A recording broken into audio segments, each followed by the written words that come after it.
Hey everybody, it's Margot. Guys, I'm such a fucking actress. And Lydia. Strong black woman over here. But you already know why we're here.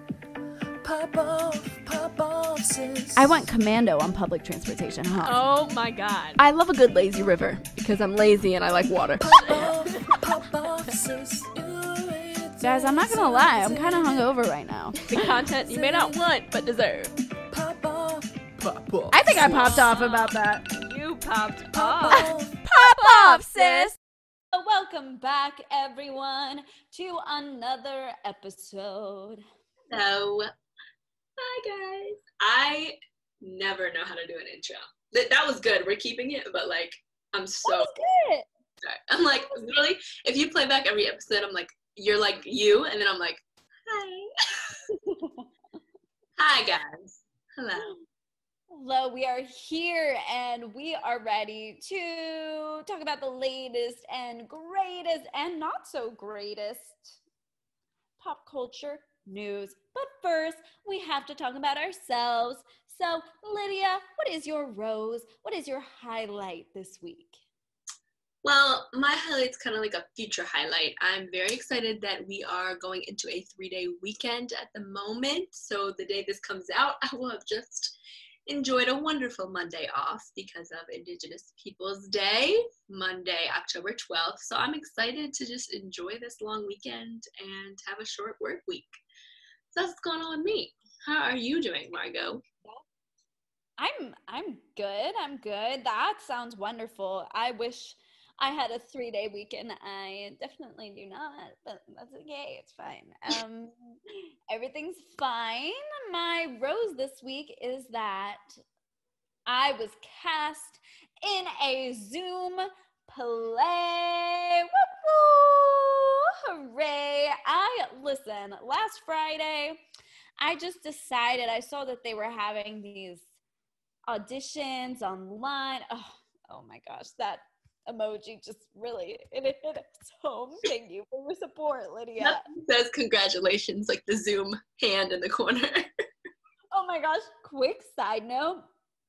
In all of my classes, that's what people do after someone presents. Like, because it's like so awkward, they just throw up the clapping hands.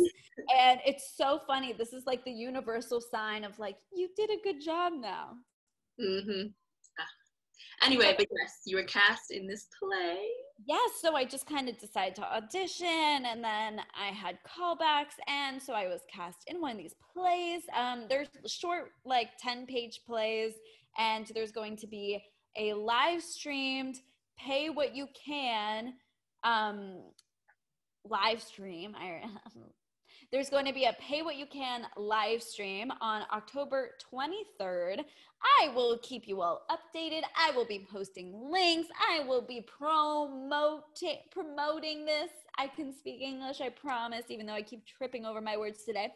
I will be promoting this everywhere, and I'm very excited. It's a very weird play, and I did some like weird things for the callback. So yeah. We love it. We love an experience. Worked, clearly. I'm excited. I will be there. Please keep us updated on dates because, yes. Oh. I definitely will. And, you know, just because it's pay what you can, that doesn't mean that, you know, I mean, you pay what you can, but you could also, like, feel generous and you're like, oh, I don't know. I instead of buying Chipotle this week, I'm just gonna put $20 in the donation. I don't know. Maybe you'll decide that. Who knows? No, that's gonna be me. I'm gonna be like, instead of a coffee every day, I'm gonna donate a little extra to my girl Margot and what? Congratulations. Thank you, thank you, thank you. That's like you're in the future of maybe the next few months, years of what live theater looks like, honestly. Don't say that. Listen, the Zoom plays. Not ideal. I'm excited to work on one, but. Are you someone that I mean, you're a performer, so of course, but like, do you feed off of the energy of an audience? Yes, 100%. But I think every performer does, you know, like the energy the room is giving you is going to affect you in some way. Hopefully, if you are getting good energy, it can make your performance just so much more lively. If you're getting bad, like tired energy, then you have to fight it and you have to be like, I am energized and I'm excited to be here. Good luck. Congratulations. Amazing. Look at you. Snaps. Claps. All the above. That's awesome. Thank you. Now on to what's popping this week. We got a lot of things popping. Big things popping, little things stopping. Is that the phrase? I don't know. Okay. First of all, I just wanted to acknowledge that, Margot, I don't know if you realize, but this is episode 25 for us. Like halfway to 50, okay? And, you know, it makes sense. We're really coming up on a year is what it really is. But since we post every 2 weeks, you know, instead of it being like roughly 50 episodes, we're right on target with 25. So kudos to us. Just wanted to shout us out. Wow, Lydia, we really did the damn thing. Hard work, man. Also, obviously, we're in October now. Spooky season is here. Ooh. Pumpkins, the candles. Oh, I got a candle. This is kind of a spooky candle I got going here for us. A little cocoa sort of theme, I want to say. Yes. You know, Dia de los Muertos, you know? Yes. Love it when you speak Spanish to me, Lydia. Mas. But yeah, so it is officially spooky season. I'm not a big Halloween person, actually. Like, I haven't been, but for some reason, maybe because, you know, it's COVID and quarantine and, like, we need something to celebrate, I'm, like, here for it. I want to watch all the movies. Haunting of Bly Manor just came out on Netflix. Can't wait to watch that. It's like a spinoff of Haunting of Hill House, or like a sequel to it. And I was too scared to watch that, but like I'm determined to watch this because spooky season. Do it. I will virtually hold your hand. Thank you. Fun fact, I made my college roommate Julia, shout out Julia, like skip through all of it with me because she had watched already. So I made her just show me the highlights, like with her next to me, like telling me what happens as my eyes were closed. I was like, okay, I can hear it. What's happening? I just couldn't do it. It's scary, but I'm gonna watch this one. Well, that sounds great. Yeah. Anything popping for you? Yes. Well, first of all, the Savage Fenty show round 2. I mean, did you watch it, Lydia? Listen, if you haven't watched it, it's on Amazon Prime. You could probably, not that I'm endorsing this, but you could probably find a way to watch it illegally online for free. I didn't say it. Who said that? We didn't just put the link. We didn't just put the link on the screen for a second. We didn't do that. No, I would never. But you guys, it is really that. I mean, it is just so good. The dancing, this choreographer, Paris, I'm forgetting her last name. Her choreography is so, it's just so good.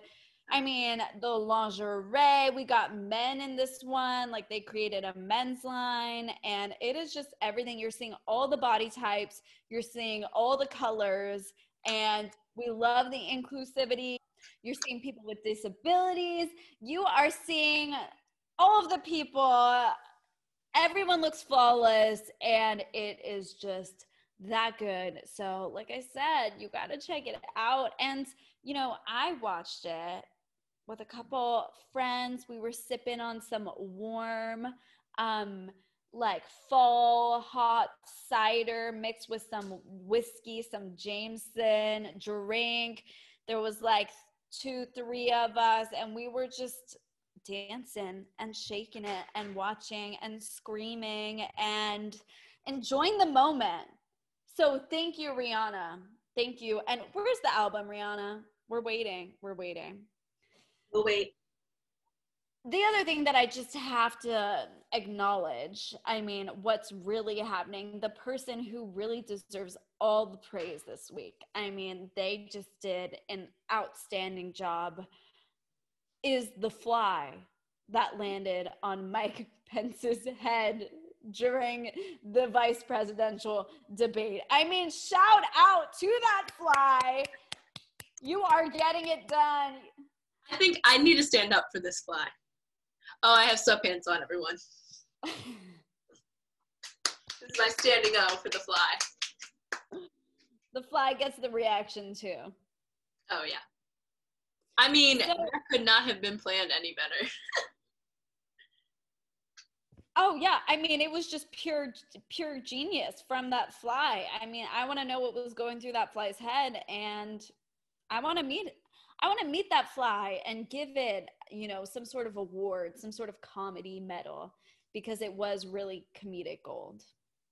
I wonder where that fly is like right now. Like, it's still like in Utah? Is it in a different state? Like, did it survive the building? Like, is it alive? Like, did Secret Service go after this fly and charge it with Homeland Security terrorism or something crazy? You never know. I mean, yeah, maybe this fly's locked up. Who knows? Yeah, I mean, shout out to the fly. The fly is definitely popping. The only other thing I forgot to mention is if anyone is into Red Table Talk, like I am with the Smith family, they just created a second version called Red Table Talk, the Estefans, and it's all about Gloria Estefan's family. She's a Latina singer, and it's her daughter, and then her niece. So it's a little bit different dynamic of the three generations, but nevertheless, it's like a new spinoff, and it's cool because, in this age of inclusivity, we now have a Latinx family joining Red Table Talk, so that's exciting. Yes. Yeah. That's awesome. I will be sure to check that out. I haven't watched any Red Table Talk since we were talking about the entanglement. If you need a lesson, I am here. Lydia's got us covered. Always. Okay. Not popping. Guys, it was announced today, and I am smiling through the pain and the trauma. Broadway's opening has been pushed back to June 2021. I mean, they had pushed it back to January already, and I figured January just felt like too soon.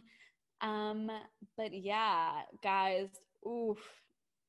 Being a performer, I mean, I know a lot of industries are struggling, but being a performer right now, yeah, or just involved in the arts in any way, there's some people who can get away with using the same skills in a different manner, like people who help build the sets. I know a lot of them have gone into construction. But when you take people like costume designers, when you take people like stage managers, you take actors, singers, dancers, obviously they have other skills and they can, but the job market is so tough right now, and you can't go after your dreams right now. I mean, there are Zoom plays happening, but it's not the same thing. And yeah, so save the theaters, donate if you can. National Endowment of the Arts. There are lots of different arts organizations and grants and funds and such that you can donate to. And also, like, if you have a local theater or gallery or something that you love, you can literally just donate directly to them. Like, all of these arts centers have places open right now. So yeah, devastating news on that front. And then another sad thing is that Johnny Nash, who is the singer of, get ready, I'm putting my singing into this episode. I can see clearly now, the rain is gone. So he sadly passed away at 80 years old this week. And I mean, what an iconic song, That still hits. That's a song. Wow. R.I.P. to him. So, we're going to be real with you. This is kind of like a mishmash kind of episode where we kind of update you on some things because we prepare for you. I mean, we prepare for our craft in the podcasting world. Don't get me wrong. Yes. But, it's just, we're so dedicated and we're so good that we came up with this like 15 minutes ago. We talk a lot, we bring up a lot. What'd you say? I said, what? No. Not us. No. Just also, we're like delirious right now, as we always are, I feel. But I don't feel like I acknowledged how cool the splatter paint is behind you, so just saying that now. Very cool. Yes. We love a heart. Okay. So we are very prepared, obviously, and we're going to get into these topics that we are very prepared for, that a lot of our updates on old topics from our last couple of episodes. So if you haven't listened to those episodes, you need to listen to them so that you can know what you have to be updated on. So Lydia, start us off with the wonderful topic you have brought. Okay. I'm not even going to say it. I'm going to dance it. Oh. Okay.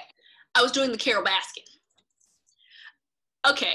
I guess I just jinxed things because literally on our last episode, you heard me say that Carol Baskin is on Dancing with the Stars and will most likely stay on for ratings purposes to like the final 4.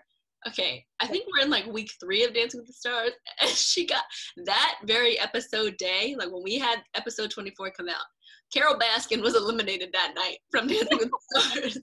So don't listen to me. They whacked her right out of that show. Oh. But she was whacked off that dance floor. Yeah. And I mean, it's not like she was good, but I just thought she'd be on for entertainment purposes. But yeah, she's gone. So that's the update on that. What else quickly do I have? So we had that very popular, very brilliant episode on Call Her Daddy, all about the Call Her Daddy podcast, which is a part of Barstool Sports. Dave Portnoy, El Presidente, the head of Barstool Sports.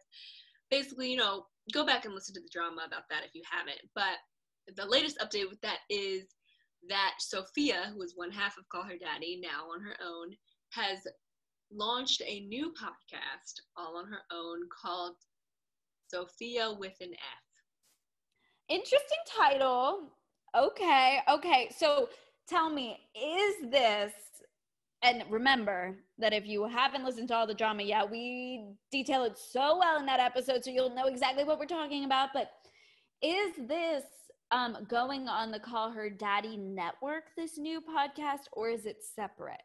So that's the T. It is separate. It is not part of Barstool Sports. This is called Sleuths Media. That's what this is on. And I think she's going to refer to her listeners as sleuths. So I don't know if this is the first podcast of this new media network of podcasts or what. But no, she is completely cut ties. She is Sophia with an F, in case you were wondering. And the first episode is, I guess, just catching up on who she is. Yeah, it's like an autobiography episode. So yeah, she's making it clear she is gone from the Call Her Daddy world and starting anew. I wonder if she addresses the Call Her Daddy T in her first episode. I hope she will. I mean, we know she's going to get listeners just because of the popularity she already has, but if she wants more listeners, I feel like she will definitely do that. And then I'm sure Alex, who is still the sole host of Call Her Daddy, will probably react to it because I feel like they don't hold back in that way. So excited. Very exciting. Well, I'm going to definitely have to take a listen to that just to see what is going on with Sleuth Media. Got some Bachelor World updates. Okay, everyone. Last episode, I talked about Cassie and Colton, and we have got some more tea on the situation. The plot is just thickening. So if you'll recall, in the last episode, I talked about how there was a court date. There was a temporary restraining order against Colton that a judge had granted for Cassie Randolph. This is Cassie Randolph, Colton Underwood. And so they had that court date, the hearing they attended. And the judge extended the restraining order more until the next hearing. So I don't know how long this process is, but it got extended, and the next hearing is November 6th. So I guess this was a preliminary hearing, and in which they see whether there is a case or not and whether they're going to follow through. And so then I guess they have another hearing. I'd just like to say a disclaimer that I don't understand this stuff, so I could be totally wrong. If I'm wrong, slide in our DMs. You can let me know. You can let me know that I'm not educated enough. But this is what I could deduce because of my comparative reasoning skills that I've gotten through my many years of education. Okay. And done. You better sing update us, okay? So there's another hearing. The tea that is really happening is that Cassie, I think it was on Wednesday of this week, went to the LAPD and filed an official police report about the tracking device that Colton had left on her car or had put on her car. Right. So before this, she only had the restraining order. We have also learned since the last episode that the reason she got the restraining order was he had been out of town. He had gone back to Colorado, where he's from, and she heard he was coming back into town. And before he came back, she got it because she was scared and she didn't know what to do, and she felt like she needed legal help. But the fact that she now has an official police report changes what this case is. It is now a bigger deal. There could be bigger repercussions for Colton. So yeah, I mean, this is pretty crazy. Stalker, as there should be. Yes, because he's been stalking her, and that is scary. So her lawyers, Brian Friedman, said it was her intention, her as in Cassie, to first try and work through this process privately in a manner that gives both her and Colton safety, security, and respect. Yeah, obviously that didn't end up working out. And so then he goes on to say, we are confident this is possible. Yeah, it's a messy mess. And the fact that the police are now involved could be a very big deal for Colton and for Cassie, of course, too. Lydia, responses, thoughts about this update. What do you think? I mean, as you said, the plot just keeps thickening right up. I mean, I have to be fully honest when I say that every time you bring up Colton's name, I think of the fence jumping. Like, I can't unsee that. Like, just the dramatic ending to that episode with jumping the fence into the night where he should have remained. But, I mean, of course, like, the drama's just gonna continue with this. I hope that Cassie wins everything legal, everything. I vote Cassie. If we were in the courtroom with them, I'd be sitting on her side of the courtroom.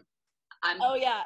You know how the supporters sit behind and or like depending on the verdict. Anyway, we'll just stay tuned because, I mean, he's just a stalker. He's a stalker. He's literally just a stalker. It's so weird too because he's cute. Like like he's giving me Ted Bundy vibes. Obviously not that far.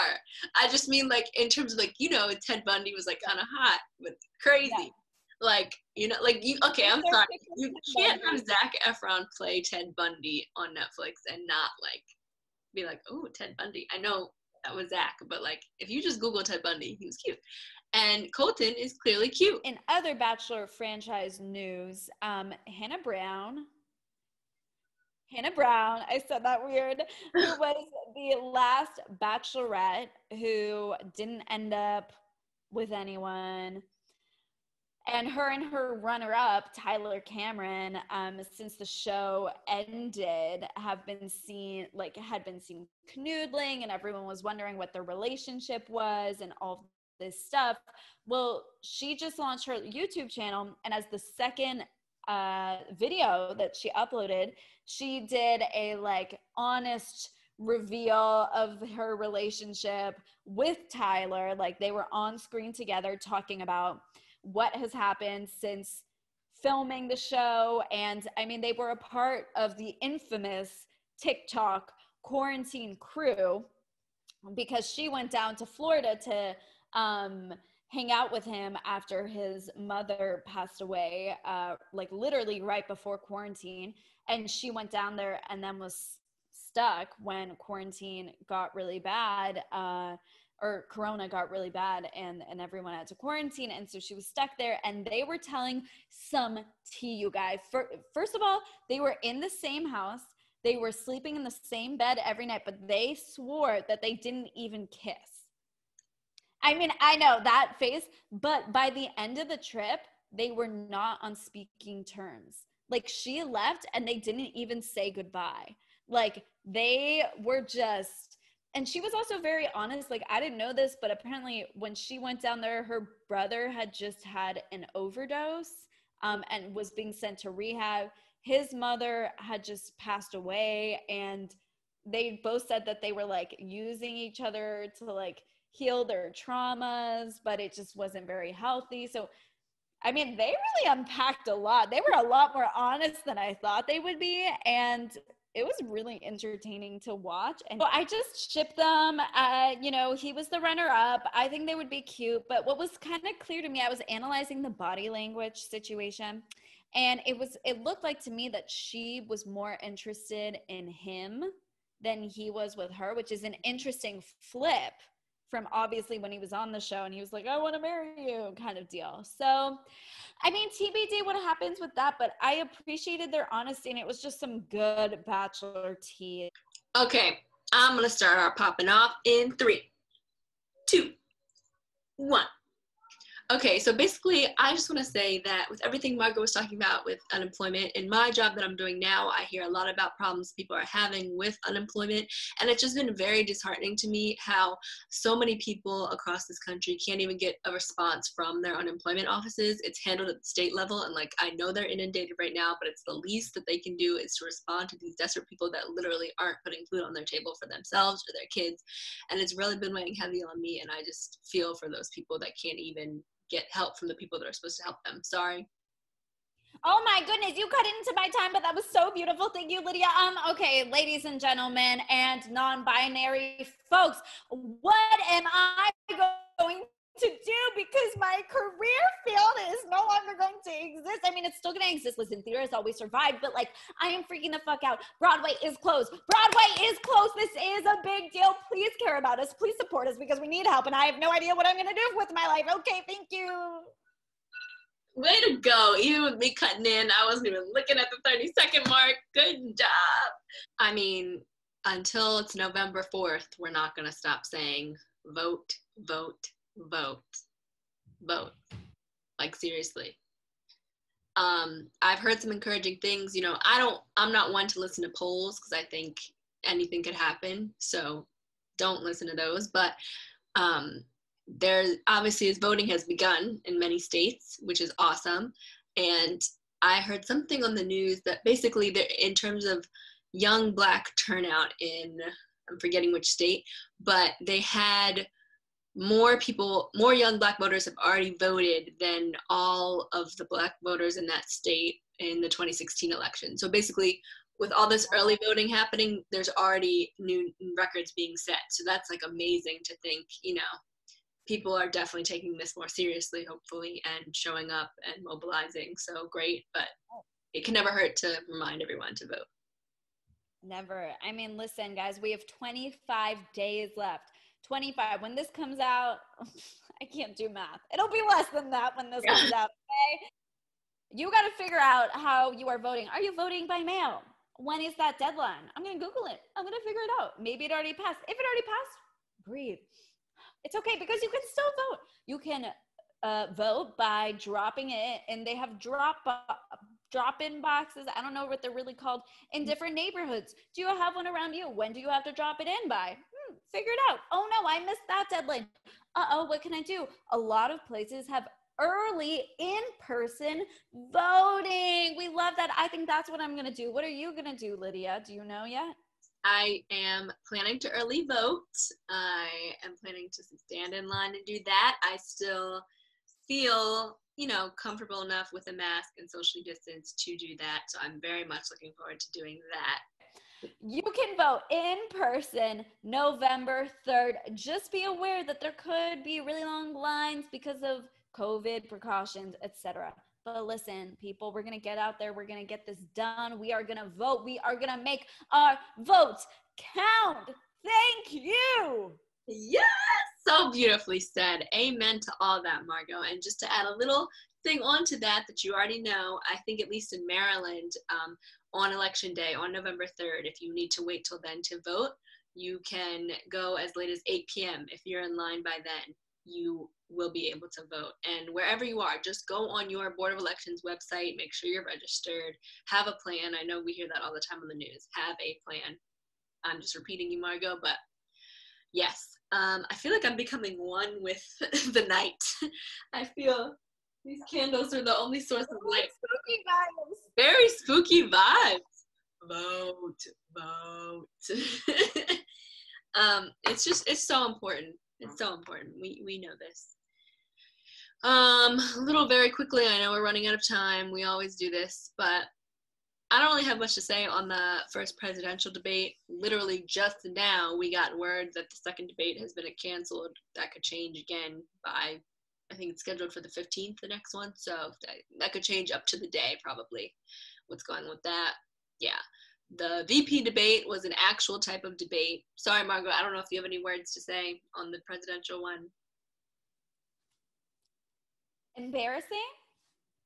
That's it. Okay. Yep.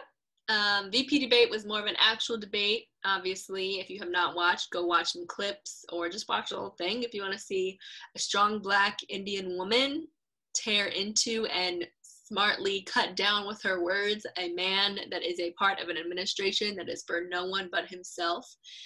And it was just great. Lydia, excuse me. I'm talking. No, I'm speaking. I'm speaking. Right, President, I'm speaking.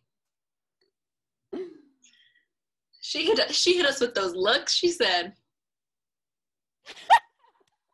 through that plexiglass, she just tore his ass apart. Excuse me.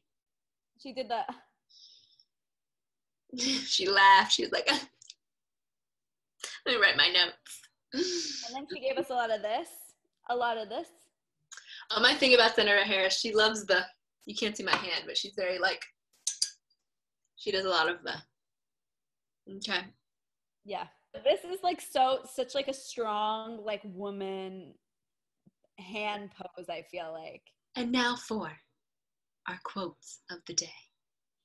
Quotes of the day. Spooky, spooky, spooky. This is so spooky.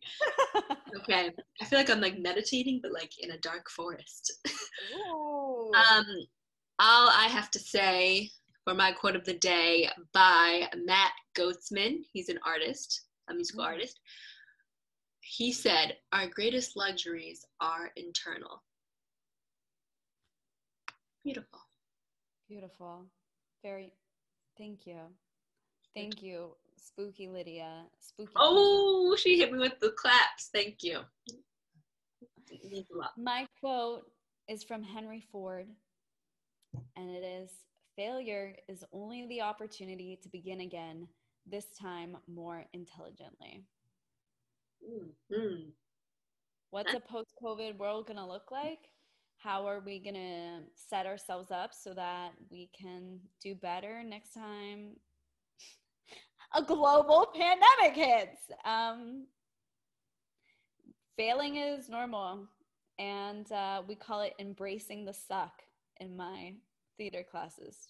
Embrace it, learn from it, and move on. And we're all going to be okay, guys. It's all going to be okay. Amen. Hallelujah. We hope that you guys are okay for the next 2 weeks and every day after that. And stay safe, stay healthy, wear masks, wash your hands, be safe, be well. And that's the show.